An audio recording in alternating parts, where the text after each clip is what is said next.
Je veux qu'on acclame puissamment le Seigneur.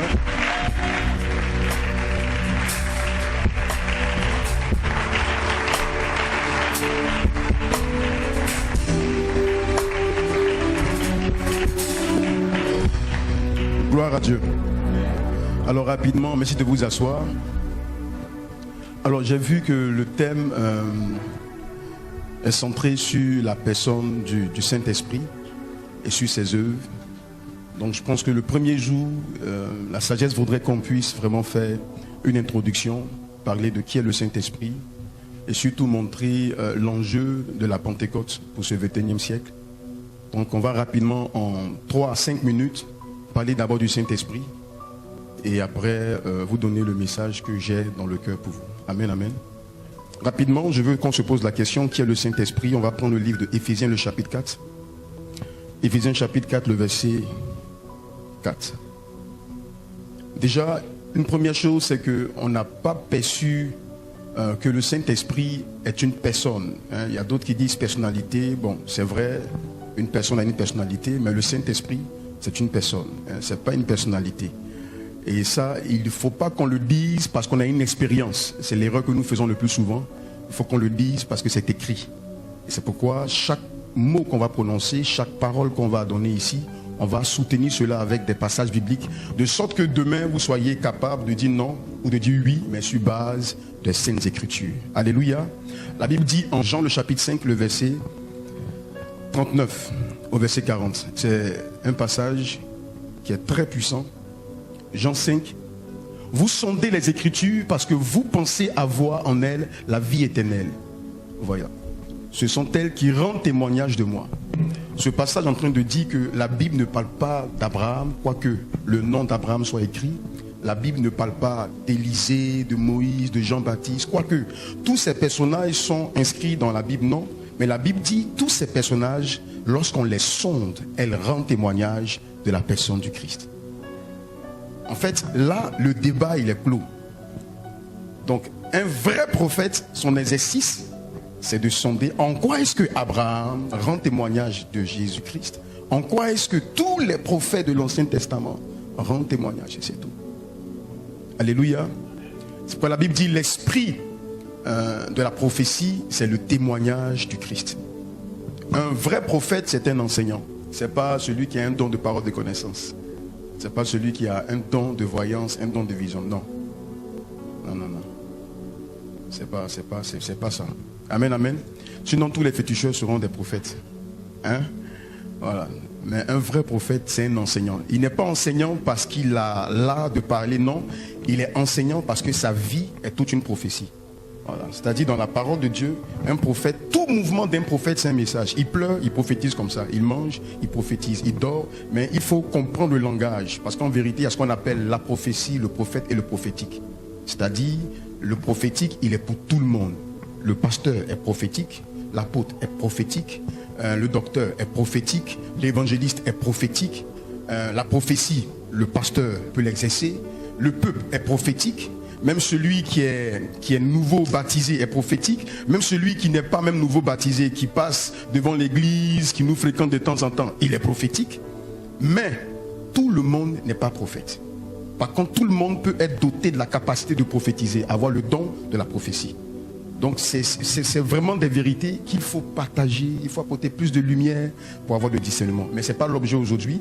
Je fais cette lucane certainement pour une personne qui certainement se pose des questions et j'espère avoir répondu à ces questions. Revenons maintenant sur ce principe. Tout ce que je vais dire, c'est sur ce verset-là. Vous sondez les Écritures parce que vous croyez qu'en elles se trouve la vie éternelle. Pour nous, la vie éternelle, ce n'est pas un slogan, mais c'est une personne. Amen, amen. Jean 14, 6, je suis le chemin, la vérité et la vie. Qui est d'accord avec moi? Très bien.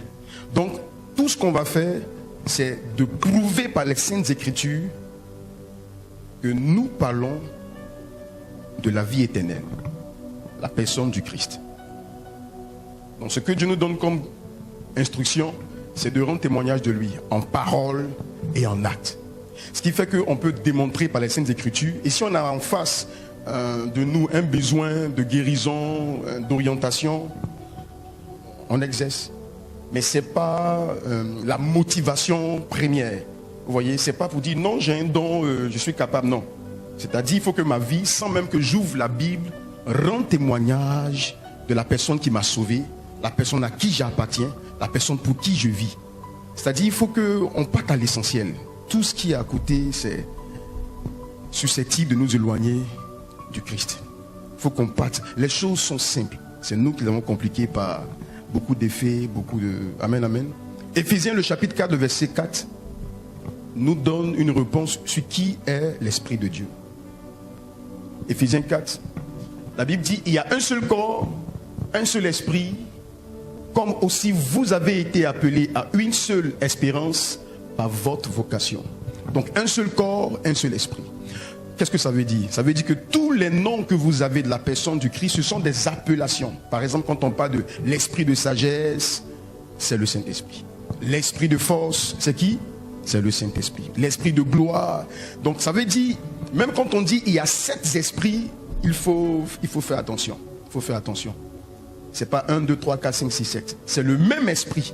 Il y a diversité de manifestations, mais c'est le même esprit. Vous voyez un peu? Mais le plus souvent, par manque de connaissances, nous faisons une différence entre le Saint-Esprit, Jésus-Christ et puis le Père. Et ça, c'est important d'apporter la lumière. Parce qu'on veut parler des dons de l'Esprit de Dieu. Et c'est comme si on fait une différence entre le Père et l'Esprit. Vous voyez, je veux qu'on apporte plus de lumière pour qu'on comprenne qu'en vérité, c'est comme un titre. C'est comme des attributs. Mais c'est la même personne. Amen, amen. Donc, ce premier passage nous présente déjà qu'il n'y a pas 3 esprits. Il n'y a pas l'Esprit du Seigneur, Jésus-Christ. Il n'y a pas l'Esprit de Dieu le Père, quelque part. Et puis, il n'y a pas l'Esprit de Dieu. Il n'y a pas le Saint-Esprit. Non. Dès qu'on prend Genèse chapitre 1, le verset 3, avant même le verset 3, le verset 2 dit, et l'Esprit se mouvait au-dessus des eaux. Vous voyez? Donc déjà, on ne nous présente pas 3, on nous présente un seul esprit. On dit l'Esprit se mouvait au-dessus des eaux. Et là, c'est très important pour nous de comprendre que c'est la première fois où c'est mentionné l'Esprit avec grand E pour parler de l'Esprit de Dieu. Gloire à Dieu. En Actes le chapitre 8, le verset 39. Actes le chapitre 8, le verset 39. Là-bas, on nous présente encore qui est le Saint-Esprit. Il est fort possible que nous ayons même le nom du Saint-Esprit. Très très important pour nous. La Bible dit en Acte 8, le verset 39. Quand il fut sorti de l'eau, l'Esprit du Seigneur enleva Philippe et l'eunuque ne le vit plus. Donc ici, on parle de l'Esprit du Seigneur. Qui est d'accord avec moi que le Seigneur dont on parle ici, c'est Jésus? Qui est d'accord avec moi? Donc ici, au lieu de dire le Saint-Esprit enleva Philippe, on dit quoi? L'Esprit du Seigneur. Bon, moi je peux dire que l'Esprit du Seigneur, c'est le Saint-Esprit. Mais on ne le voit pas encore. Mais déjà, on peut rapprocher. On a besoin de voir, est-ce que c'est vraiment écrit quelque part, l'Esprit du Seigneur, c'est le Saint-Esprit. Vrai ou faux? D'accord? Ok, la Bible. 2 Corinthiens 3 plutôt, le verset 17. Direct, verset 17. Voici ce qu'il est dit en 2 Corinthiens 3, verset 17. Or, le Seigneur, c'est l'Esprit. Et là où est l'Esprit du Seigneur, attention, on a lu tout à l'heure que l'Esprit du Seigneur a enlevé Philippe. Et nous savons tous que quand on parle du Seigneur, on parle du Christ. D'accord? Mais voici encore Paul qui dit, or, le Seigneur, c'est l'Esprit, avec grand E. Et nous savons tous que c'est la même expression en Genèse chapitre 1. L'Esprit se mouvait au-dessus des eaux. Donc l'Esprit du Seigneur, c'est qui? C'est le Saint-Esprit. Qui est d'accord avec moi? C'est bon?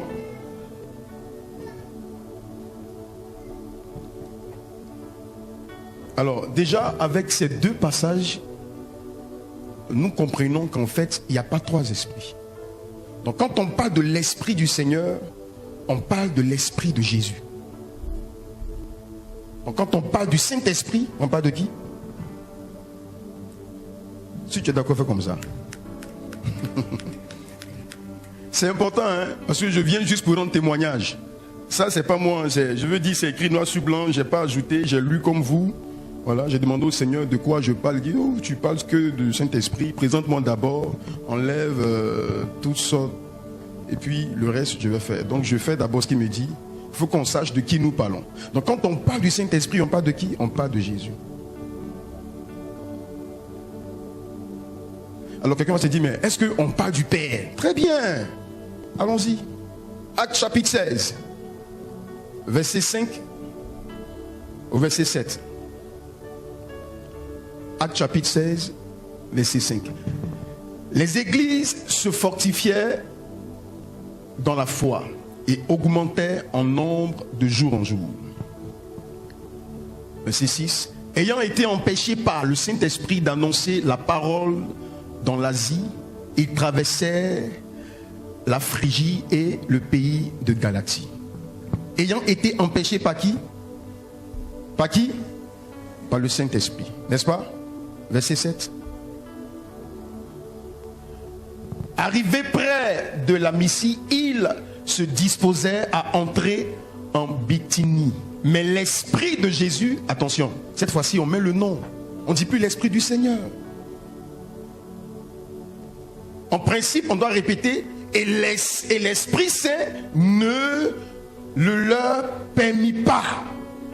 Mais la Bible met un lien entre le Saint-Esprit et l'Esprit de Jésus. Qui est là? Qui est là? Amen. Bon, là, on est encore dans les maths. Hein. Vous voyez que c'est bien. Hein. Pour ceux qui ont déjà fait le maths, A égale à B, si B. Hein? Tranquille, tout va bien. Or, l'Esprit de Jésus, c'est quoi? C'est l'Esprit du Seigneur. On a même vu, hein? Or, le Seigneur, c'est l'Esprit. Bon, comme l'homme, il est têtu, il faut trouver encore des versets. Donc, vous voyez que la Bible dit, là où il y a 2 ou 3, c'est la vérité. On a trouvé plus de 3 versets. Mais continuons. C'est important pour nous. Romains 8, verset 9. Romains 8, verset 9. Parce qu'il y a un Bar Jésus. Peut-être c'est l'esprit de Bar Jésus. C'est pas écrit Bar Jésus, mais c'est écrit Jésus. Mais d'autres vont trouver que non, c'était... Voilà. Donc, il faut qu'on sache. Est-ce que c'est Jésus-Christ ou bien... D'accord? Alors, en Romains 8, le verset 9, il est dit... Pour vous, vous ne viviez pas selon la chair, mais selon l'esprit. Bon, là, c'est une erreur. Ici, l'esprit doit être en E majuscule, pas en E minuscule. D'accord? Mais selon l'esprit. Si du moins l'esprit de Dieu habite en vous. Voilà. Si quelqu'un n'appartient pas à l'esprit de Christ, encore. Donc là, on vient de voir que l'Esprit Saint était égal à l'Esprit de Jésus. Ici encore on dit, si l'Esprit Saint habite en vous, vous appartenez à Dieu. Et on dit, du moins, c'est l'Esprit du Christ. Donc on met un lien entre l'Esprit Saint et l'Esprit du Christ. Donc à la Pentecôte, quand on parle de l'Esprit Saint, on parle des dons du Saint-Esprit, s'il vous plaît. Le simple fait de mettre une différence dans votre pensée, de mettre Jésus quelque part, parce que lui peut-être c'était à la Pâque, hein? Il a été immolé. Et puis maintenant, la Pentecôte, c'est un Saint-Esprit qui va prendre la place, n'est-ce pas?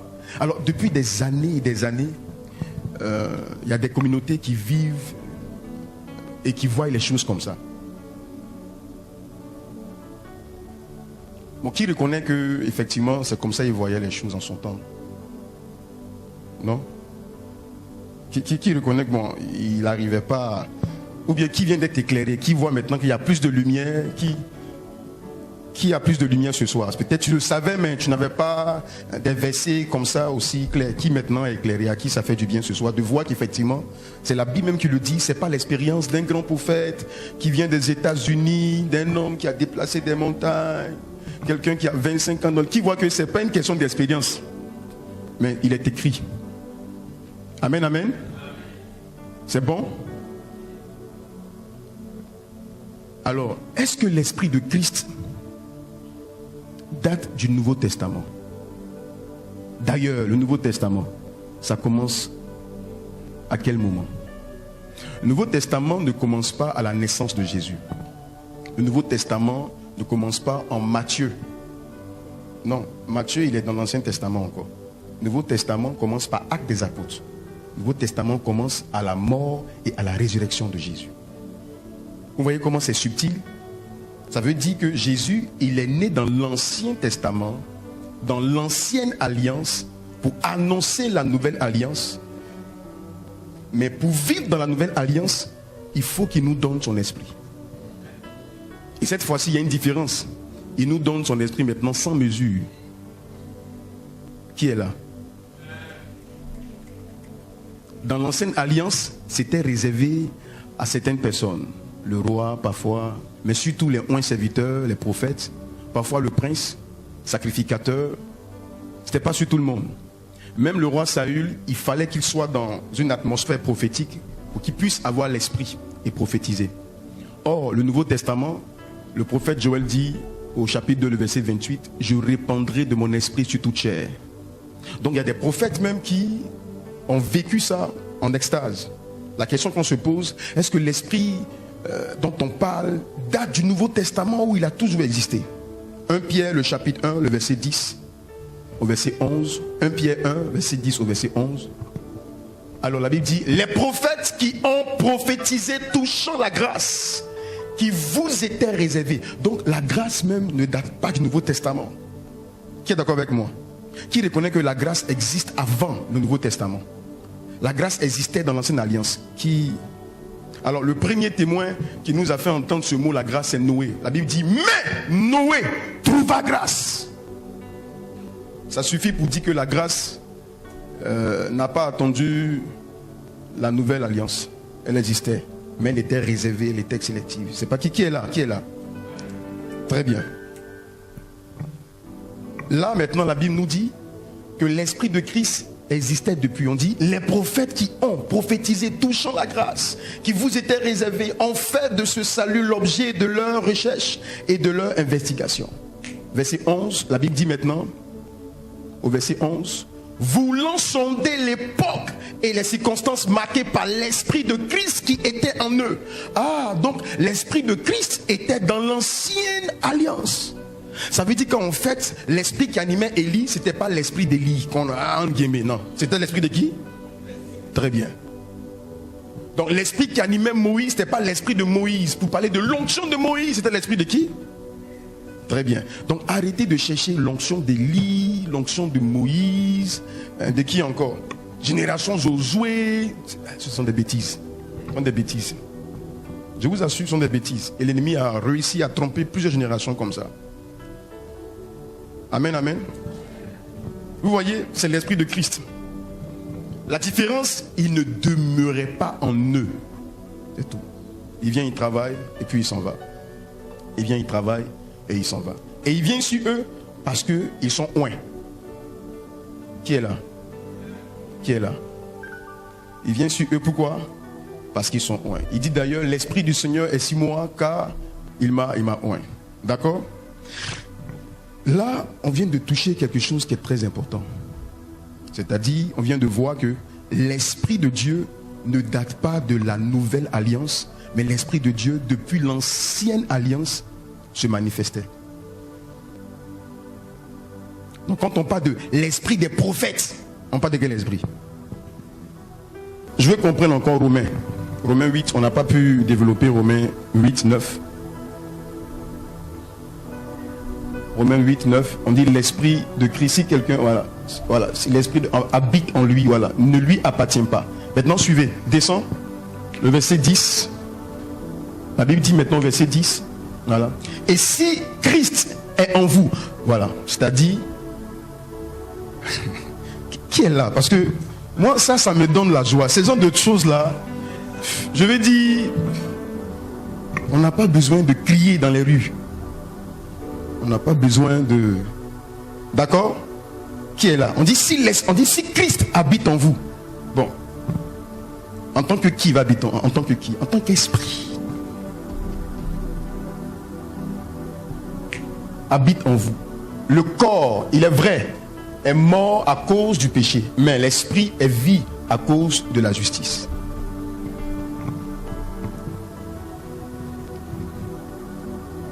Qui est là?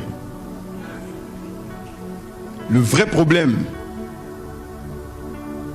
c'est la nouvelle naissance. Vous voulez les dons de l'esprit pendant que vous n'êtes pas né de lui. Ah, c'est là tout le problème. C'est là tout le problème. Il dit, tu ne viens pas faire voyance ici, pas de parole de connaissance, pas de là, tu t'appelles tant. Je ne t'ai pas appelé pour ça. Je t'ai appelé pour dire la vérité. Dis-leur la vérité. Le vrai problème, toutes les églises confondues, c'est une nouvelle naissance. Une nouvelle naissance. Ce n'est pas parce qu'on a péché, non. Dieu est prêt à nous pardonner. Mais de la manière nous naissons de nouveau là, ce n'est pas le modèle. C'est pas comme ça. Le premier enseignant, c'est la première écriture. Il dit la première écriture, c'est la nature.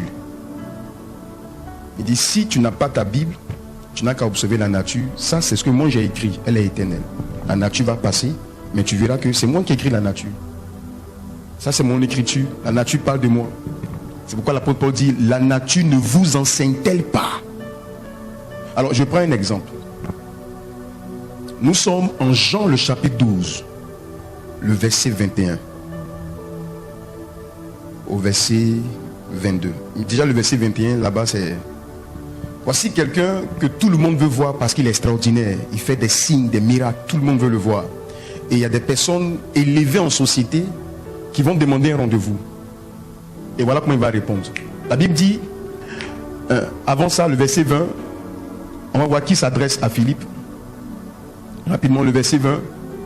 La Bible dit, quelques Grecs du nombre de ceux qui étaient montés pour adorer pendant la fête s'adressaient à Philippe de Bethsaïda en Galilée et lui dit avec insistance, Seigneur, nous voudrions voir Jésus. Alors dites-moi, si une personne veut voir le vieux papa Silva, je veux dire simplement qu'est-ce qu'il va faire? C'est d'abord trouver un lieu de rencontre. Soit c'est pas ici, soit c'est quelque part, et puis une heure qui lui est favorable, vrai ou faux. Je veux dire le minimum, tu peux imaginer déjà la réponse. La réponse c'est que soit il est d'accord, et s'il est d'accord, le lieu, l'heure, et puis peut-être les conditions, la date, tout ça. Et bon, s'il n'est pas d'accord, il n'est pas d'accord. Mais en tout cas, tu as quand même une idée de la réponse. Mais regardez comment Jésus lui répond. Lui, il donne une parabole. Écoutez, qu'est-ce qu'il fait? Vas-y, le verset qui suit, verset 22. Philippe alla dit à André, puis André et Philippe le dit à Jésus. Et qu'est-ce qu'il dit au verset 23? Jésus leur répondit, l'heure est venue où le Fils de l'homme doit être glorifié.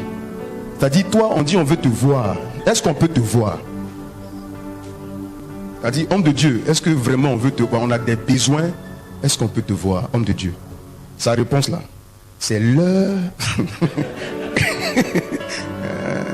Nous, on veut te voir. Mais sa réponse. Il donne l'heure. Je vous ai bien dit que quand tu demandes un rendez-vous, on te donne soit l'heure, la date, tout ça. Lui, il donne l'heure. Il donne, mais tout en parabole. Il dit l'heure est venue où le Fils de l'homme doit être glorifié. Le verset qui suit, c'est quoi?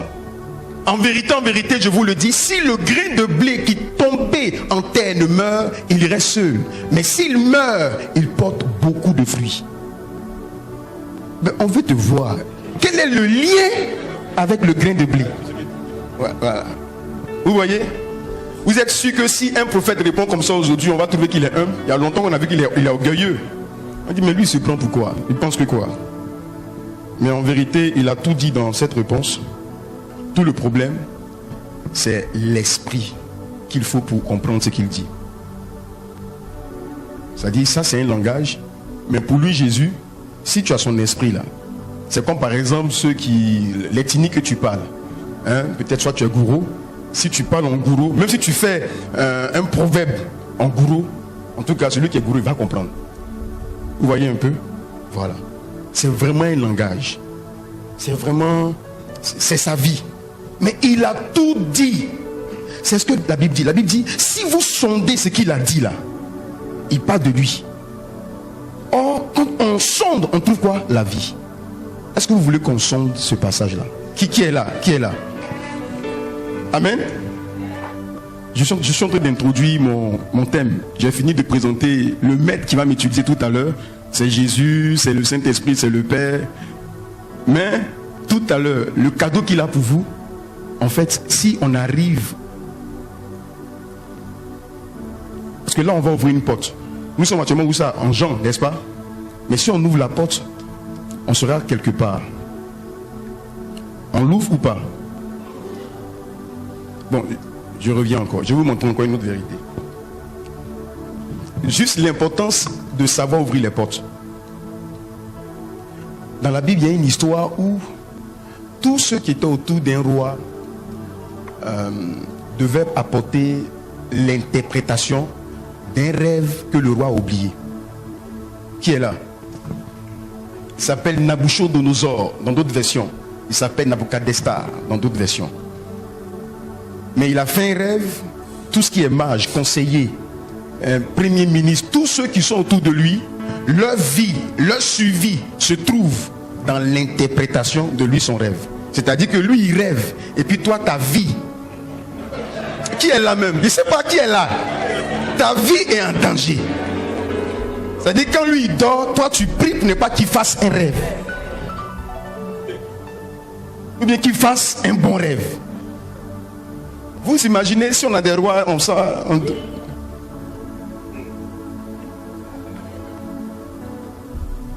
lui il se réveille et quand il se réveille il dit oh, j'ai fait un rêve hein? On dit roi non, il dit si j'ai fait un rêve. On dit roi non hein? Il dit si, j'ai même parlé quand je dormais. On dit roi pardon. Il dit si. D'ailleurs trouvez-moi le rêve et son sens, sinon vos têtes ne seront plus sur vos épaules. Tous les mages sont paniqués, les astrologues sont paniqués, tout le monde tremble. Et puis il y a un conseiller qui dit ah, il y a un hébreu là, lui il peut nous aider. Il dit lequel? On dit un de tes ministres là, Daniel. Il dit oui il est brillant mais lui connaît ça ici. On appelle Daniel et Daniel très stratège, il dit oh roi vis longtemps, vis longtemps, que le songe soit pour tes adversaires et le sens pour ta gloire. Mais je vais chercher la face de mon Dieu, je reviendrai. Il va me donner le songe et le sens. Mais il a précisé, il dit aucun homme ne peut faire ce que tu demandes. Seul Dieu.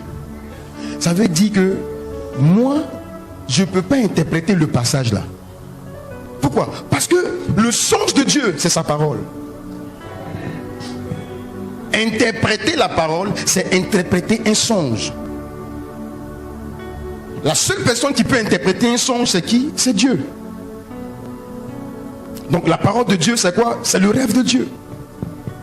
C'est comme ça, il va donner sa parole encore à un roi qu'on appelle Pharaon. Mais Pharaon ne comprend pas cette parole. Lui n'a pas oublié. Dieu même a donné la parole 2 fois. Je vous ai bien dit, le songe c'est quoi? C'est la parole. La différence entre un songe et un rêve, c'est que le songe, lui, c'est un message qui vient de Dieu. Le rêve, c'est un désir qu'on arrive à assouvir lorsque nous sommes ensommeillés, lorsqu'on dort. Un rêve, c'est un désir qu'on n'a pas pu satisfaire lorsqu'on était éveillé. C'est différent d'un songe. Un songe, ça, c'est pas un rêve. Ça, c'est pas un désir. Tu n'as même pas pensé à ça. Ça, c'est un message. Et tu vas tout faire. Tu ne vas pas l'oublier. Tu vas tout faire. Un songe qui peut dater de 2022. Tu ne vas pas oublier. De 2002. Tu ne sais pas comment tu fais, mais tu n'arrives pas à l'oublier. C'est enregistré quelque part. Dans ce qu'on appelle le subconscient. Voilà, très bien. Et Dieu te fait une grâce. Tu ne sais pas comment tu fais, mais tu as un rêve depuis ton enfance là. Tous les autres là, tu as oublié, mais ce rêve là, tu n'arrives pas à oublier parce que c'est un message de Dieu avec lequel Dieu te conduit. Maintenant, il te faut rencontrer un serviteur qui va te donner le sens pour que tu rentres dans ta destinée. Qui est là? Très bien. Donc, ma prière, il faut que Dieu nous donne l'interprétation. Vous avez vu que dès que Daniel a trouvé le sens, tous ont eu quoi? La vie. Ça veut dire le salut se trouve dans la bonne interprétation. Non, voilà pourquoi moi je n'écoute pas n'importe qui. Moi je n'écoute pas tout le monde. Je respecte tout le monde. Moi je respecte tout le monde. Je ne cherche même pas à avoir raison. Je ne suis pas établi sur quelqu'un. Je ne suis pas établi. Je ne cherche même pas à avoir raison. Tu as fait du bien, tu as fait du mal. Tu m'as fait du mal, j'ai crié, ah ça fait mal. Mais dis, je m'assois après pour réfléchir. Non, j'ai pas le temps. trop d'engagement, trop de responsabilité. Vous voyez un peu, non? Donc ça fait que j'ai pas beaucoup d'amis. Pourquoi? Ils ont raison. Ils ont raison. Et puis moi aussi, je ne cherche pas à avoir raison. Hein, c'est ce que Dieu appelle la sagesse. Il dit là où il y a la sagesse, on ne cherche jamais à avoir raison. On construit. Il y a beaucoup de destruction parce que ceux qui détruisent ont raison. Non, tous les divorces que vous voyez là, c'est parce qu'elle a raison. Hein. Non, elle a raison. Il a trompé, elle a raison. Donc, il faut divorce. Mais si elle laisse la raison, elle va construire son foyer. Là où il y a sagesse, il y a construction. On construit. Si Jésus regardait sa raison, il n'allait même pas nous sauver. Mais il fait quoi? Il nous bâtit. Donc il laisse sa raison. Pourquoi? Pour nous sauver, pour nous bâtir. Moi je ne cherche pas à avoir raison. Il faut être hypocrite, il faut être ce que tu veux. Ça n'engage que toi. Une chose, ma vie va te juger avant que celle de Christ te juge. Voilà, ma vie là, ça va forcément te juger avant que celle de Christ te juge. D'ailleurs, c'est la vie du Christ que je porte. Donc ça va te juger. Et je sais que ça te juge. Ce qui fait que je ne veux pas avoir raison. Je ne veux pas avoir raison. Quand tu arrives à dire à une de tes filles qui a divorcé il y a longtemps, et puis elle dit, mais est-ce que je suis maudit? Tu lui dis non, c'est parce que tu as raison. Il dit, comment ça? Il dit, si ma fille. Si ma fille, je t'assure. Hein? Ta voisine là, qui a toujours son mari faux type là. Elle a raison, mais elle a préféré ne pas aller sa raison. Qu'est-ce que tu en penses? Qui est là?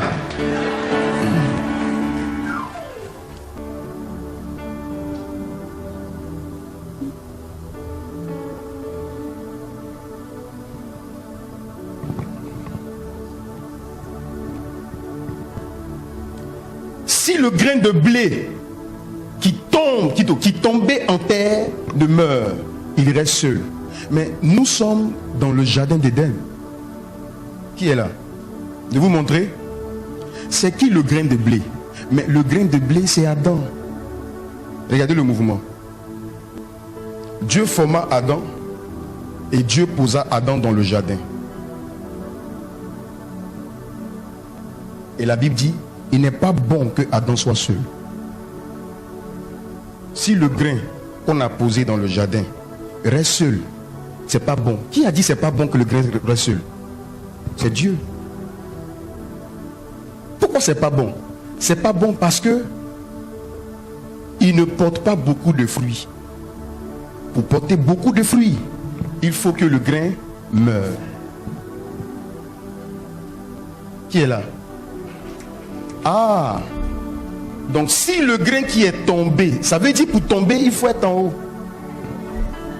Donc Jésus parle de lui comme le grain. Je suis le pain de vie. Le pain, c'est un produit fini. Ce n'est pas la matière première. Qui est là? Très bien. Mais lui, il dit, la matière première même, avant d'être produit fini, il faut d'abord qu'elle meure. Il dit, je suis le pain de... Je suis le produit fini. Mais le produit fini là, avant d'être produit fini, il faut que la matière première meure. Il dit, s'il ne tombe, en d'autres termes, lui, il est descendu.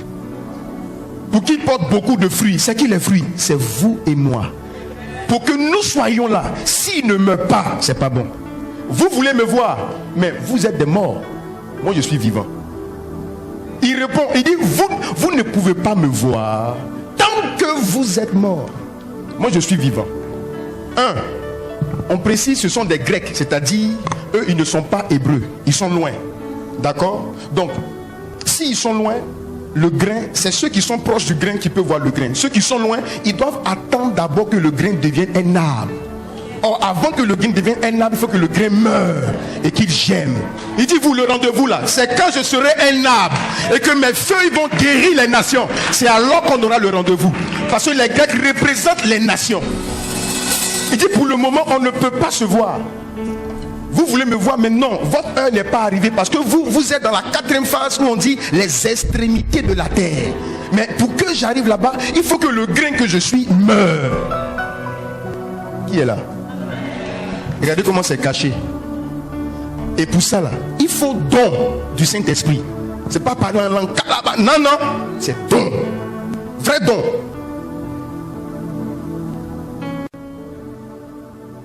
J'ai poussé le pied de quelqu'un ici.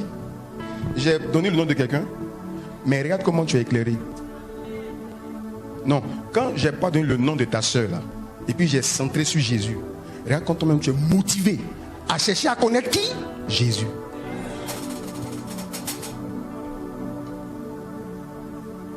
Et ça, c'est pas réservé à ceux qui sont à la chair, c'est faux.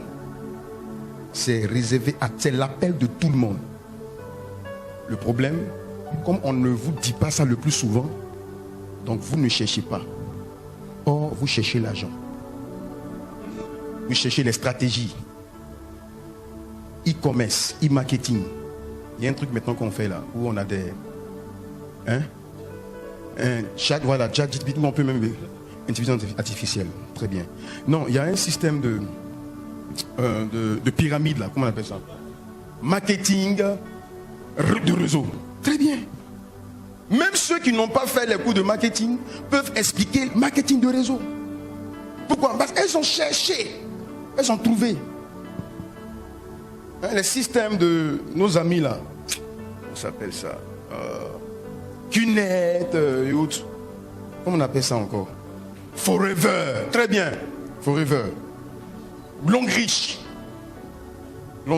Forever, Longrich. Tu te fais former, vrai ou faux? Hey, c'est pas un péché. C'est même... Non, c'est pas un péché. Pas...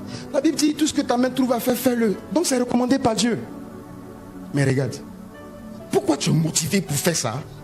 Et puis tu ne cherches pas à connaître celui qui a créé l'homme qui a fait Longrich là. Oh, si tu le connais, il va te donner pour toi, ton Longrich. Qui est là? Oh, écoutez-moi bien. Le problème, c'est le fait que on a peur de l'avenir. Beaucoup sont à l'église parce qu'ils ont peur de demain. Est-ce que demain on va manger? Bon, dis-moi, si toi demain tu ne manges pas, ouais, et puis quoi encore? Non, dis-moi, si demain tu ne manges pas, il n'est plus Dieu ou bien qu'est-ce qui se passe? Au contraire, le problème, c'est parce que tu n'as pas conscience que tu as un compte à rendre. Et là, maintenant vient mon thème. L'homme est un gestionnaire. Pourquoi Dieu a créé l'homme? Il a créé l'homme pour gérer. Là, il faut noter ça. C'est ce que je veux que tu notes. Il ne faut pas oublier. Monsieur, vous êtes marié? Votre femme, elle est où? Très bien. Très bien. Est-ce que vous savez que vous allez rendre compte de votre femme? Hein? Est-ce que vous savez que quand Dieu vous donne une femme, il vous donne des enfants, vous allez rendre compte de la femme qui vous a donné, des enfants qui vous a donné. Madame, vous savez que vous allez rendre compte de votre mari? Parce que vous êtes appelé à gérer votre mari. Il est appelé aussi à vous gérer, à gérer les enfants. Mais vous n'êtes pas conscient de ça, hein? Vous n'êtes pas conscient de ça. C'est pourquoi vous divorcez. Pas conscient. Vous voulez seulement parler en langue, faire prophétie seulement à l'église. Mais gérer. On te met dans un jardin qui est un foyer. Tu es incapable de gérer le foyer. Mais c'est toi qui vas être la prophétesse. Et là, comment tu n'es pas cohérent, tu n'es pas crédible. C'est-à-dire que tes 2,25 n'atteignent pas 50. Mais tu es fier. Tu es fier. Non, je vous assure, hein, pas besoin d'ouvrir la Bible. La nature te contredit déjà. La nature déjà même a honte de te porter. Parce que ce que tu dis dans la chambre ou à la maison, à l'église, c'est une autre face. Donc ce qui fait que les signes ne t'accompagnent pas.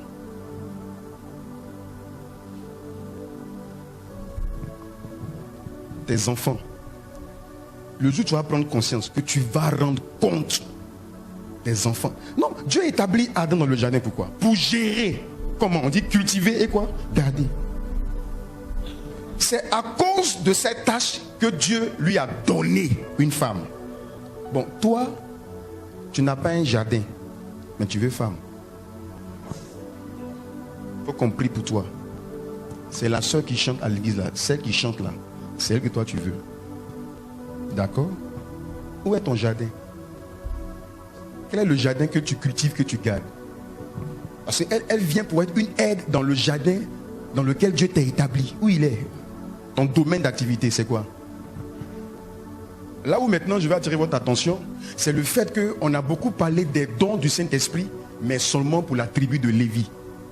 C'est-à-dire pour ceux-là qui sont consacrés au temple. prophétie, voyance.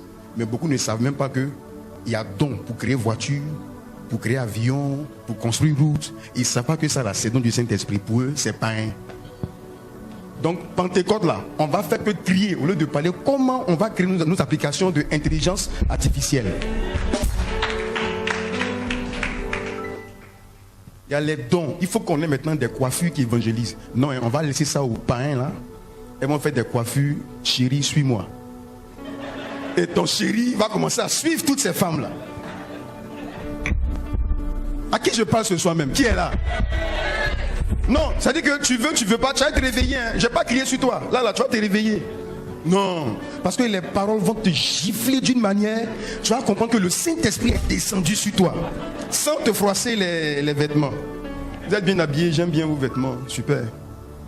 Vous voyez un peu? Tout le problème là, on a emprisonné le Saint-Esprit dans nos quatre murs. Dès qu'on finit, on sort, on dit, oh Saint-Esprit, il faut rester ici. Nous, on va à la plage. Voilà, nous, on va à la plage. Oh, Saint-Esprit, il y a une plage. Il y a une plage. Donc, vous voyez, il donne rendez-vous aux gens en disant, c'est quand je serai un arbre que vous, les nations, là, par mes feuilles, vous serez guéris. D'ailleurs, même l'heure est arrivée où je vais être glorifié. Et quand vous cherchez comment il est glorifié, c'est par sa mort et sa résurrection. Ça veut dire quoi? La mort de la sémence, Jésus a expliqué sa mort comme la mort d'une sémence. Et il explique sa résurrection comme la germination. C'est-à-dire, pour lui, la résurrection, c'est la... Donc, chaque jour qu'il y a germination, c'est résurrection. Donc, la puissance de la résurrection dans la nature is like germination. C'est comme germination. Si tu veux comprendre le pouvoir de la résurrection, c'est comme la germination. Il n'y a pas de germination si on n'arrose pas la sémence. Ça veut dire, pouvoir de résurrection là, il faut arroser la sémence. Qui est là? Les bonnes choses qui sont dans ta femme, tu disais, elle était dans les fiançailles, elle était bien. Maintenant dans le mariage, tu trouves que ces choses-là ont disparu. Pouvoir de résurrection, il faut arroser, c'est encore en elle, ça va germer. Tu n'arroses pas avec l'argent, tu n'arroses pas avec les câlins, tu n'arroses pas avec les bonnes choses. Donc ça c'est mort. C'est mort, il faut arroser. Tu vas retrouver celle que elle t'a bien blagué dans les fiançailles. Elle était douce. Dans le mariage, elle est dans pagne. Pagne, tu vois plus les formes. Tu dis, mais c'est quelle femme ça? Tu dis, mais c'est quelle femme ça? Depuis elle est en pagne, elle me reçoit en pagne, c'est quoi tout ça? On était fiancés ici, elle faisait bien les choses. En fait, c'est toi qui as fait qu'elle a changé. Hein? Seulement tu n'es pas conscient. Vous voyez que les dons du Saint-Esprit là, j'ai fini de parler des saints. Hein? Qui a vu? Qui est là ce soir? Ou bien vous n'avez pas vu? Hey, toi tu as limité le don du Saint-Esprit dans 4 murs. Saint-Esprit qui établit des rois. Non, attendez s'il vous plaît, s'il vous plaît. Qui établit les rois? C'est écrit dans votre Bible, il n'y a aucune autorité qui ne soit établie si ce n'est Dieu. Bon, s'il vous plaît, est-ce que vous savez que Dieu, c'est Saint-Esprit? Il y a une scène où la Bible dit il allait voir une famille, un couple qu'on appelle Ananias et Saphir. Le même jour, le monsieur ment. L'apôtre Pierre lui dit, mais pourquoi as-tu menti au Saint-Esprit? Et puis il dit, ce n'est pas à nous que tu mens, mais c'est à Dieu. Vous voyez, il fait un lien entre Saint-Esprit et puis qui? Puis Dieu. Donc il n'y a aucune autorité qui ne soit établie si ce n'est le Saint-Esprit qui l'est établi. Yeah, vas-y. Ou bien mettez le cœur, mettez le cœur, mettez le cœur, mettez le cœur. Mets le cœur, mets le cœur, mets le cœur. Le direct est attaqué. Ils ont signalé le direct. Amen, amen. Vous voyez, on a de sérieux problèmes. Si notre papy a programmé ce moment-là, c'est pour un vrai réveil. Je vous assure, ce n'est pas pour entendre ce que vous pouvez acheter dans les librairies, c'est pour entendre ce que vous n'avez jamais entendu. C'est pour voir ce que vous n'avez pas encore vu. Donc tous ceux qui ne sont pas venus, mobilisez-vous. Portez du fruit. Il faut qu'ils viennent. Les prochains jours là, il ne faudrait même pas qu'il y ait des places vides. Qui est d'accord avec moi? Très bien. Qui voit que ce n'est pas le travail d'un groupe d'évangélisation. S'il y a un groupe d'évangélisation là, il n'est qu'à se tromper. Hein. Tout le monde doit évangéliser. Qui est là? Moi, chez moi, il n'y a pas de groupe d'évangélisation. Hein. Ça ne veut rien dire. Groupe d'évangélisation, ça ne veut rien dire. C'est groupe de paresseux. Parce qu'eux, ils sont d'encourager les autres à ne pas évangéliser. Tout le monde doit évangéliser. Tout le monde. Tu es chante, tu viens avec une âme. Tu es pianiste, avant même d'appuyer le clavier là, ton offrande, où est une âme? Yeah. Et tout ça, ce sont les dons du Saint-Esprit. L'homme est un gestionnaire. Tant que tu vas oublier que tu es appelé à gérer tout ce que Dieu te donne, tu vas souffrir. Qui est là? J'espère que vous n'êtes pas parti. Hein?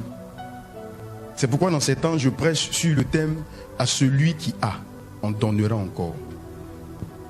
Est-ce que vous savez que ce que Dieu vous donne, c'est ce que vous avez qui vous donne? Dites-moi, le poisson, la multiplication de pain là, ça vient d'où? Le pain qu'il a multiplié, c'est le pain de qui? C'est le pain. En fait, l'homme que tu cherches là, tu l'as déjà. Qui est là? Il y a un jeune homme qui chante, c'est dans ta main. Ça dépend de toi.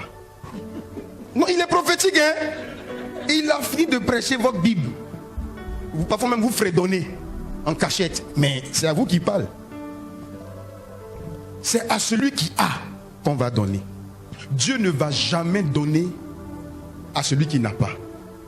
Parce que c'est une loi universelle. Le bon gestionnaire là, il fait tout pour avoir un peu. Un peu, c'est beaucoup devant Dieu. C'est pourquoi il faut toujours faire pour garder le peu. Même si tu n'aimes pas la personne, garde un peu un sentiment d'amour pour la personne. Le peu là, il va vous réconcilier. Il va vous réconcilier. Mais s'il n'y a pas d'amour, c'est ce qu'on a que Dieu nous donne. Donc si vous voyez toutes les filles qui dans les temps de fiançailles qui ont chuté et autres, tous les jeunes gens qui ont chuté avant même d'aller dire oui à la mairie, tout ça, c'est le peu là qu'ils n'ont pas su gérer. C'est monté comme les bons maïs qu'on prépare. Et vous voyez le couvercle là, ça a sauté. Ils ont glissé. Mais au début, il y avait plusieurs témoins. Je l'aime pas. Je l'aime pas. C'est pas mon genre. Mais dis à ton frère, à celui qui a, on donnera encore. Un bon gestionnaire, il va tout faire. Il va garder un peu. Regarde, c'est vrai, tu n'as plus vu de prière, mais tu pries un peu quand même. Qui est là? Je ne parle contre personne. Ce soir, il m'a dit pas de. Tu ne fais pas lever quelqu'un. Toi, attends. Dis-leur la vérité. Je ne sais pas pourquoi je parle comme ça ce soir, mais. Qui reconnaît que. Il ne prie pas, mais il prie un peu. C'est bon quand même. Mais il y a certains qui ne prient même pas. C'est pourquoi ils ne peuvent pas prier. Tu vois comment les choses sont simples. Pour Dieu là, mentir un peu, c'est mentir beaucoup. Voilà pourquoi tu mens beaucoup. Je dis, mais pourquoi je mens comme ça même? Parce que tu mens un peu. Mais pourquoi je parle comme ça? À qui je parle comme ça ce soir? À qui je parle comme ça ce soir? Très bien, très bien, très bien. Le peu que tu as là, c'est ce que Dieu multiplie. Chaque jour que Dieu te visite, il y a ce principe là. À celui qui a. À celui qui a. C'est pourquoi il faut toujours faire pour avoir un peu de bon sens. Le reste là, toi-même tu vas être surpris. Tu vas trouver que mais je suis bien quand même. Hein. Oui, tu es bien. Tu es bien, tu n'es pas mauvais. Le problème c'est que tu ne veux pas être gestionnaire, tu ne veux pas être responsable. Tu veux que ton pasteur soit responsable. Tu veux que tes parents soient... Mais toi-même, tu ne veux pas être responsable de ta vie de prière, ta vie de jeûne. Non. Tu veux le calendrier de l'église. On va jeûner du mois de temps à temps. Après ce calendrier, toi tu n'as aucune relation avec Dieu. C'est fini. Non, on ne me rend pas visite. Très bien. Cependant, toi-même tu rends visite à des gens. Toi, on ne te rend pas visite parce que c'est ce qui t'empêche d'être en communion avec Dieu. C'est ce que tu donnes comme argument. Mais tu rends visite à des personnes qui ne vont pas t'édifier dans la foi. Qu'est-ce que tu en penses? Donc la force que tu as pour critiquer là, tu peux garder cette force-là pour prier, pour intercéder. L'église a un problème dans le sens où l'église ne veut pas gérer le monde. Pourquoi? Il dit non, le monde appartient au diable. En principe, notre communauté là, on doit gérer tout le coin. Vous savez, quand ils ont commencé à casser les choses, ils disent le vieux François il est mauvais, il a pris qu'ils ont commencé à casser les choses. Vous savez qu'ils ont commencé à casser les choses, ils ont commencé à clôturer. À un moment, c'était des maquis, des boîtes de nuit. J'ai dit, ah, le vieux, il est mauvais même, sans pitié. Fait pas bruit, mais l'impact est là. Hein. Ils ont délogé des gens, mais lui, il est resté. C'est l'impact, forcément. Il y a forcément impact. Mais c'est le peu que Dieu cherche. Nous ne voulons pas gérer parce qu'on a peur d'échouer. Or, l'échec, c'est l'école des vainqueurs. Non, je vous assure. Hein. L'échec, c'est l'échec qui te montre que tu ne connais pas. Donc, il faut apprendre. Le problème, pourquoi tu n'apprécies pas l'échec, c'est parce que tu es orgueilleux. En fait, tu refuses de reconnaître que tu ne connais pas. C'est tout. Tu as fait premier échec dans une relation. Deuxième relation, tu échoues. Troisième relation, tu échoues. Et quand on étudie, c'est les mêmes erreurs que tu répètes. Mais ta réponse, il y a trop de sorcellerie dans la famille. Les gens sont contre moi. Le vieux était rien dit dans notre famille là. Il y a donc des célibats. Personne ne se marie. C'est ce qui fait que ça m'a rattrapé. En tout cas, tous ces arguments-là, il ne faut plus être en face de moi, tu vas donner ça. C'est un réveil spirituel. Avec la main de Dieu. Qui est là? Toi, tu as une belle forme, tu as un beau visage. Tes camarades prennent une forme comment? Vous avez remarqué? Tu as une belle dentition. Toi, tu fais comment pour ne pas qu'on fasse pisse? Toi, tu fais comment? Tous les produits sont sur le même marché. Vous mangez les mêmes sauces graines du pays. Toi, tu fais comment? Fais comment? C'est même au-dessous de ci là, tu comptes te laver. Le problème, tu ne veux pas gérer ton bonheur. Tu veux qu'une autre personne gère. Tu ne veux pas être responsable. Tu ne veux pas te lever pour dire non, trop c'est trop. Moi, il faut que je brille. Il faut que je fasse. Tu ne veux pas. Toi, il faut qu'un ange descende. Oh, ma fille, tu souffres trop. Nous et Dieu, on a pitié de toi. Ma fille, tu souffres trop. On va t'aider. Qui est là? Tous ceux qui veulent faire pitié, sortent de l'église. Parce qu'il n'y a pas la pitié. Hein? Non, Dieu n'a pas pitié. Hein? Il a compassion. Et ce qui est triste, c'est que tu vas rendre compte. Tu vas rendre compte. Tous les hommes qui l'envoient vers toi, tu ne fais que trouver des défauts. Non, il a gros nez. Non, il est court. Non, écoute-moi. Tu vas rendre compte. Tout ce que tu as frustré là, tu vas rendre compte. Oui. Oui. Vous qui voulez marier génie. Force à vous, force à vous. Force à vous.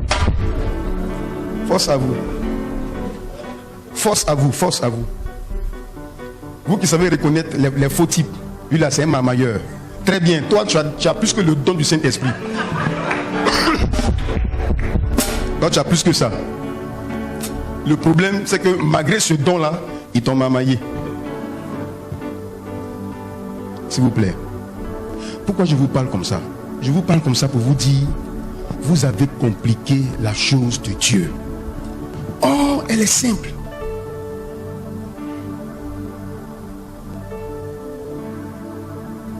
J'ai envie de prendre un exemple, mais il dit, il ne faut pas... On va faire... Moi, j'aime prophétiser. Moi... Un exemple quand même. Un exemple. Non, je vais obéir. Donc, qu'est-ce que je disais? En fait, tout à l'heure, je donnais beaucoup d'exemples C'était des paroles de connaissance. Je donne des exemples pour ne pas indexer des gens. Mais pour faire comprendre que, si c'est vous voyez, je parle beaucoup de mariage. Bon, je passais par là. C'est bon. Donc, ce que je disais, qui veut être un bon gestionnaire?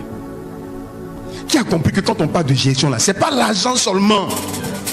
Regarde maintenant, la chose pour laquelle tu dois te réveiller et puis être un bon gestionnaire, c'est ton temps.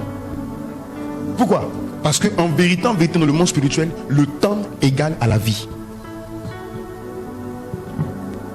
Le temps égale à la vie. La seule personne qui aime beaucoup le temps sur la terre, entre hommes et femmes, c'est la femme.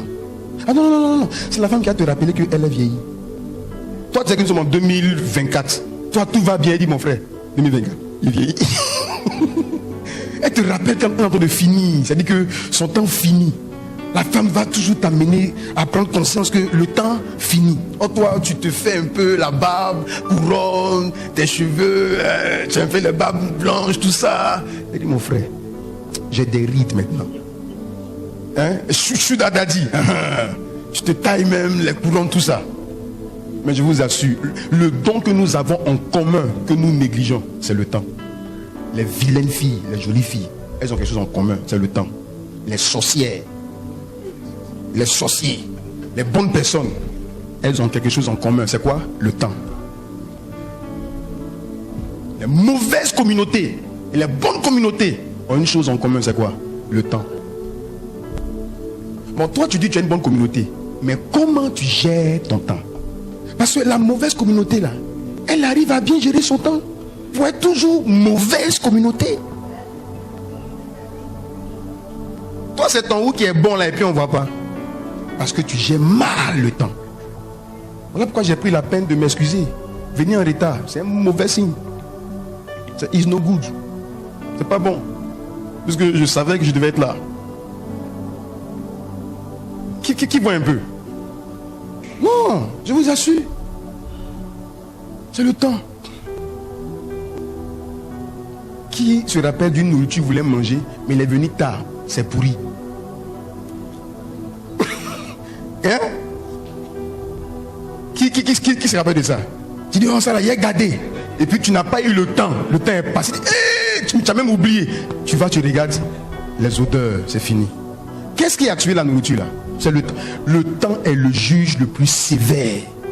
Si tu as réussi à gérer le temps, c'est fini. Tu seras le plus heureux. Pourquoi? Parce que même tes erreurs, les gens vont oublier. Toi-même, tu vas oublier tes erreurs. Ce sont tes photos quand tu rappelles que il a là, c'est tes choses sur moi ce temps-là. Hein? Voici pourquoi je vous dis le don ou les dons du Saint-Esprit. D'ailleurs, il y a une différence entre le don de l'Esprit et les dons du Saint-Esprit. Le don de l'Esprit, par défaut dans la Bible, c'est ce qu'on parle du don du parler en langue. Le don de l'Esprit, le plus souvent, c'est le don. Parce que là, c'est la plénitude. Là, c'est la base, quoi. Je veux dire, quand on dit tu as le don de l'Esprit, c'est la plénitude même, c'est la base. Le parler en langue. Et il arrive qu'il y a plusieurs qui rentrent dans la maison de Dieu et qui ne se laissent pas remplir. Donc, ils n'ont pas ce déclenchement du parler en langue. Il peut faire des années dans l'église, il n'arrive pas. Et parfois, il triche, il copie. Lui aussi, mon ami. Tu n'es pas rempli de l'Esprit, tu es rempli de toi. Et c'est pas bon. Va chercher la face de Dieu. Laisse-toi rempli de l'Esprit. Et ça va venir. Ce qu'on doit gérer actuellement là, c'est le temps. Hein? Et pour bien gérer ça, il nous faut les dons du Saint-Esprit. Entre prendre un taxi et puis aller au CHU. Et puis une imposition des mains. Qu'est-ce qui est rapide?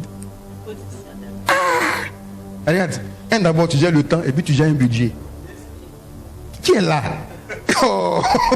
Regardez comment c'est chap. Entre aller faire un scanner qui va te coûter 200 ou 100 et quelques, et puis la voyance. Tout ça pourquoi? Le temps. Le temps. Une fois je priais et puis Dieu m'a dit, entre toi et moi, celui qui est plus pressé, c'est mon Dieu. Est-ce qu'il n'est pas écrit qu'avant même que tu nous la bouche, je sais de quoi tu as besoin? Je dis, ouais, tu es pressé, ouais. Non, tu es pressé. Non, tu es pressé. Si. Donc, quand je dis, il faut attendre, attends. Qui est là? Je prophétise, vous allez tous réussir. Je déclare que le succès s'attache à vous. je vais rendre un témoignage pour encore vous stimuler. Vous voyez, une fois, il y a une de mes filles, bon, je ne sais pas elle a quel âge maintenant, mais je sais qu'elle est quand même... Elle me faisait signe. Disait, ah mais le vieux, c'est vrai, on prie, on fait la chose de Dieu, mais mine de rien, depuis moi, je prends de l'âge, hein, c'est pas mon sujet, l'André, tu ne pries pas pour ça. Vraiment, je suis découragé, quoi. Je suis découragé, vraiment. Je suis découragé, vraiment, faut parler à ton Dieu. C'est pas, j'ai vu comment je vais parler. Je dis, ah, tu es découragé. Il dit oui. Il dit, je sais, tu vas me... Toi, ta bouche est sucrée, donc je ne veux pas t'entendre. Il dit que tu parles à ton Dieu. Il dit, non, il faut que tu m'écoutes un peu. Je lui ai dit, entre toi et le diable, là, qui devrait être découragé?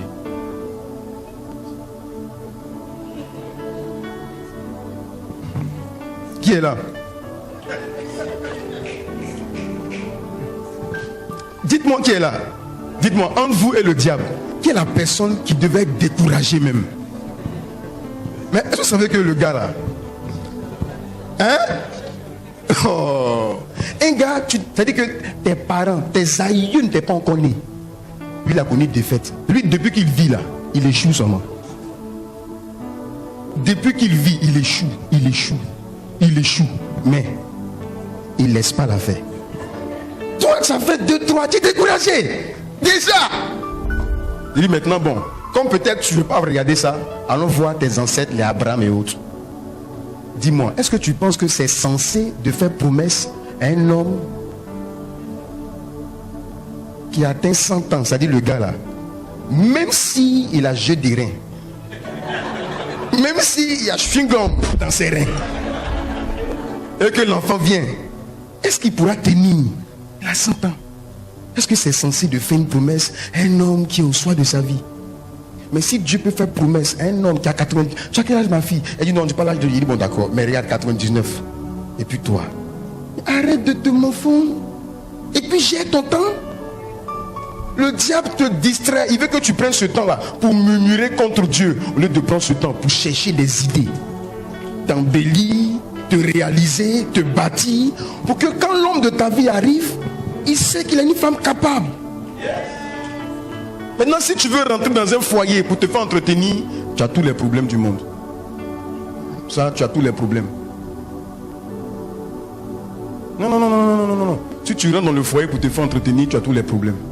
Parce que vous rentrez pour entretenir le feu que vous deux avez créé. Maintenant, si tu entretenir le feu, et puis tu entretenir toi, le feu va s'éteindre.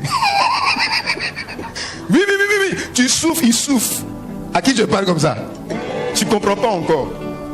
Le feu de l'amour là, s'il y a une seule personne, quelqu'un va éteindre ça. Nous deux, on doit gérer pour que cette flamme d'amour là ne s'éteigne pas. Et l'église, la Bible dit, nous sommes comme des braises de feu. Qui est là? Ça veut dire qu'en fait, je dois profiter de toi. Si je m'éloigne de toi, je m'éteins. Donc, la sagesse voudrait que je me rapproche pour communier avec toi. C'est salutaire pour moi de demander après toi, de te fréquenter. Toi qui pries beaucoup dans l'église là, Dieu dit, si tu te crois même sage, tu es intelligent, fréquente le frère qui a la capacité de faire de longues heures. Son feu va t'embraser. Le frère qui a la capacité de vite comprendre les Écritures, marche avec un tel frère. Fréquente-le. Au lieu de dire, il veut dire quoi? Que lui, il ne faut pas le mépriser. C'est un bonheur pour toi, c'est ton don. Je l'ai mis auprès de toi pour que tu profites. Le diable te distrait, tu lui fais des histoires pour ses défauts, mais profite de ses qualités. J'ai mis ses défauts pour qu'il se rappelle qu'il n'est rien. Mais c'est pas pour que toi tu sois son juge. Qui est là?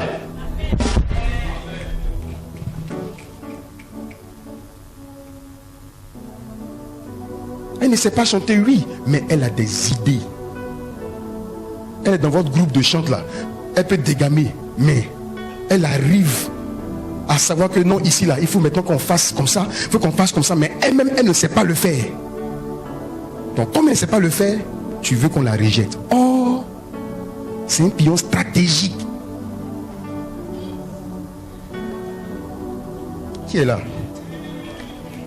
C'est des exemples, hein. Qui est là? C'est vraiment des exemples. C'est le temps. Ok. Très bien, très bien. Qui est béni ce soir? Ok. Maintenant, regardez une chose.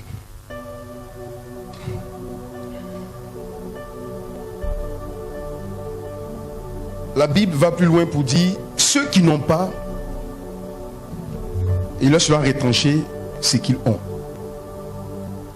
En d'autres termes, il n'y a pas un homme sur la terre qui n'a pas quelque chose.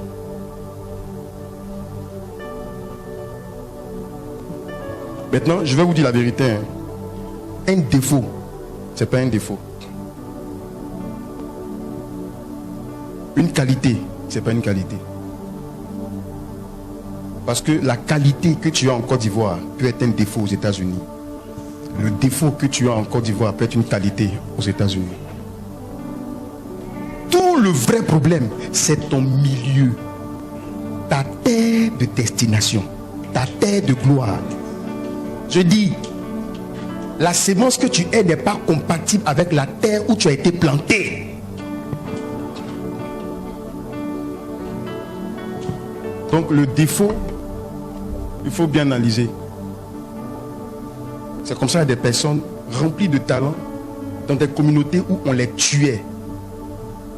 Parce qu'une fois qu'on voit un défaut net, on doit prêcher ça à la chair. Et ça détruit la soeur. Ça détruit le frère. Qui est là? Mais elle se retrouve ici. Au lieu qu'on prêche sur ses défauts, on prêche sur ses qualités. Pour finir, elle oublie même qu'elle a des défauts. Et elle développe plus ses qualités. Et ça nous amène à oublier ses défauts.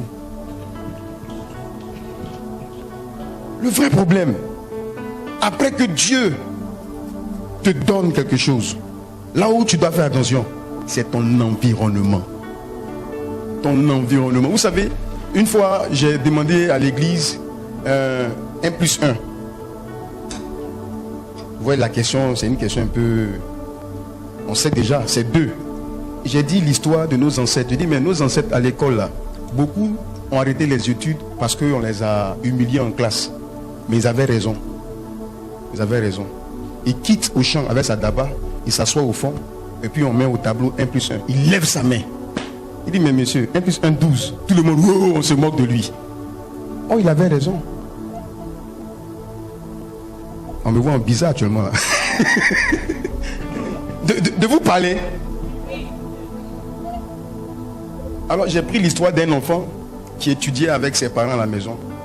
Et puis sa mère pose l'opération 1+1. L'enfant dit 3.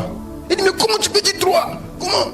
Puis l'enfant dit, mais non, non maman, toi tu es 1, papa est 1, et puis nous tes enfants on est 3, donc vous deux vous avez fait 3. L'enfant a raison. 1+1 ont donné 3 enfants. L'enfant était dans un domaine de définition qui est différent des entiers naturels. Donc écoutez bien, écoutez bien. Ce qu'on perçoit là, ce n'est pas forcément la vérité. Ça dépend du domaine de définition. Donc nos ancêtres qui ont dit aux blancs que 1+1 donne 17, donne 20, ils ont raison. Il a planté manioc, il a eu beaucoup après. 1, la sémence de manioc, 1, la terre. Les deux ont donné beaucoup. Mais les blancs ne comprenaient pas ça. Hein? Je vous apprends que l'écriture est née en Afrique. Hein? La science est née en Afrique. Donc être intellectuel, c'est différent d'être un diplômé. Non, non, non. Tous nos ancêtres, nos parents qui sont au village, ils sont intellectuels. Être intellectuel, c'est la capacité de raisonner, de savoir que comme il va pleuvoir, je vais ensemencer la terre. Ça, c'est un intellectuel, mais il fait ça sans diplôme. Et toi, parce que tu n'as pas de diplôme, tu trouves que tu as un défaut. Or, tu es un intellectuel. Tu sais raisonner, tu sais réfléchir. Disposer sa table pour aller vendre. Ça, c'est intellectuel. Hein? Cacher sa nudité, c'est intellectuel. Être propre, présentable, on n'a pas besoin de diplôme. Mais regarde, parce que tu n'as pas de diplôme, tu ne t'entretiens pas. Tu te méprises, tu te rejettes. Celle qui a diplôme, ton doigt est tout dans son nez comme ça. Elle n'a pas le genre. Bon, je passais par là. Qui est là? Qui est là? Qui est là? Voici pourquoi je vais t'encourager ce soir à chercher le Saint-Esprit. Parce que tu n'es pas une erreur de la création. Tout ton problème, tu as passé toute ta vie à te comparer. à l'autre. Or, ton miroir, c'est Jésus. Ton miroir, c'est Jésus. Les dons du Saint-Esprit, on a beaucoup accentué sur l'église. Mais il y a plus que ça. Il y a plus que ça. Et tout ce que Dieu attend de nous, c'est d'abord de comprendre que nous sommes des gestionnaires. Il a créé la terre, les eaux, le monde, mais il lui fallait qui? Un gérant, un gestion. Est-ce que Dieu peut trouver des gestionnaires, des gérants ici ce soir? Est-ce que Dieu peut trouver des gérants? Amen, amen. La capacité que Saül avait de marcher pendant 3 jours sans se laver. Mais il voulait à tout prix enlever l'épine des pieds de son père.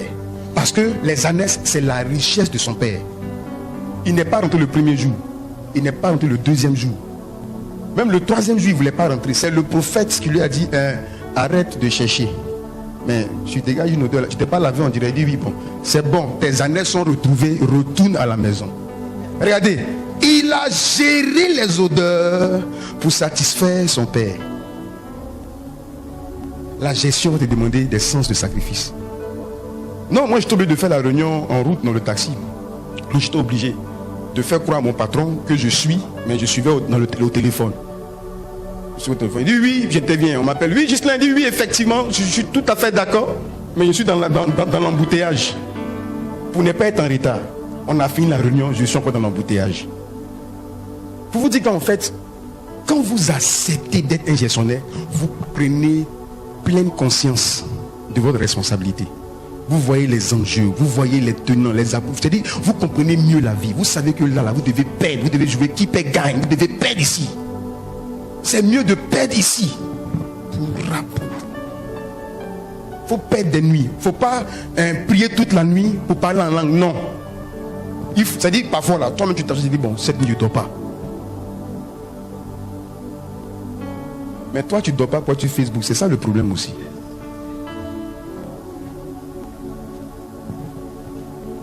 Je vais poser une question. Qui lit un livre en dehors de la Bible? Il n'y a pas beaucoup de mains levées. Très bien. Au niveau des chantes, qui lit? Très bien. C'est quel livre tu lis actuellement? Il est dans mon sac. Dans mon sac. Les étapes de l'onction. Papa d'acte, c'est ça? Si, ça c'est les étapes de l'onction. Très bon livre. Très bon livre. Qui lit un autre livre encore? Oui? L'ultime assaut. Waouh, très bon livre. Là tu vas voir l'aigle blanc, le manger de serpent. Très bien. Qui lit encore? Oui. Comment? Un livre exactement, lequel? Développer son leadership. Vous voyez? Oui, c'est quel livre ça? Un bon berger, très bien. Vous voyez?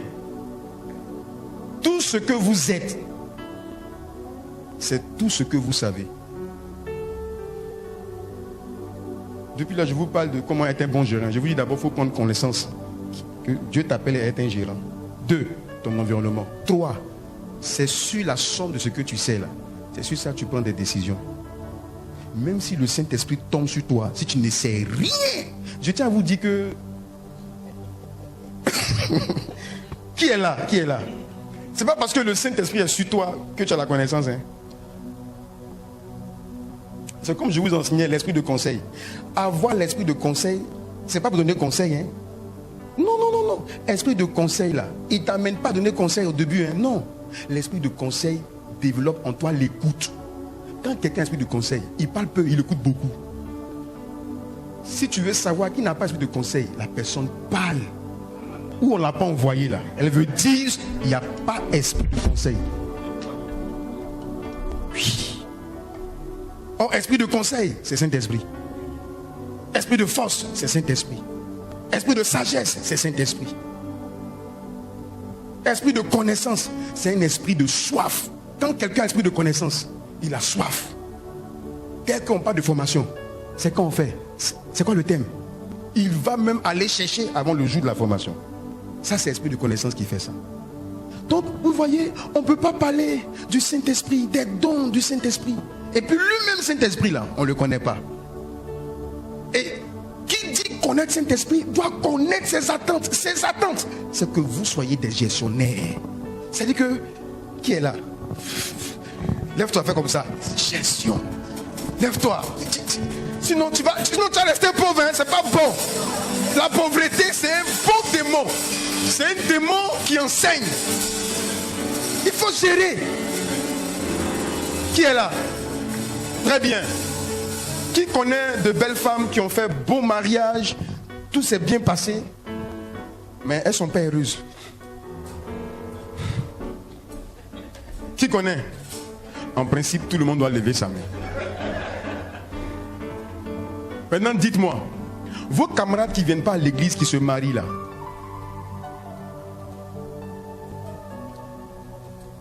qui se marie par le Saint-Esprit ici? Qui s'est marié par le fait que le Saint-Esprit... Moi, je suis marié parce que le Saint-Esprit... Qui s'est marié parce que le Saint-Esprit l'a conduit, je veux dire. N'est-ce pas? Très bien. Et maintenant, quand le Saint-Esprit te conduit là, dans ton foyer, il n'y a jamais eu tempête. Hein? Il y en a plein. Mais est-ce que ta bague s'est renversée? Bon, pourquoi c'est pas renversé? Est-ce que tu sais que c'est parce que toi, tu n'as pas voulu qu'elle se renverse? Je vous assure, prenez conscience du pouvoir que vous avez. Parce que c'est quand tu es gestionnaire que tu peux prendre l'autorité. Parce que tu parles en tant que qui? Quand tu parles à la situation là, c'est en tant que qui?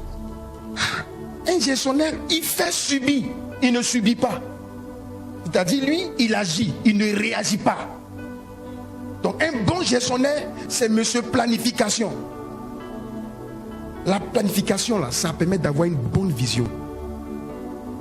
En principe, tu es en 2024, là où tu es là, tu dois savoir ce qui doit t'arriver en 2030. Qui est là? Mais je suis sûr même, tu sais même pas ce qui t'attend même dans le mois de juin. Même demain.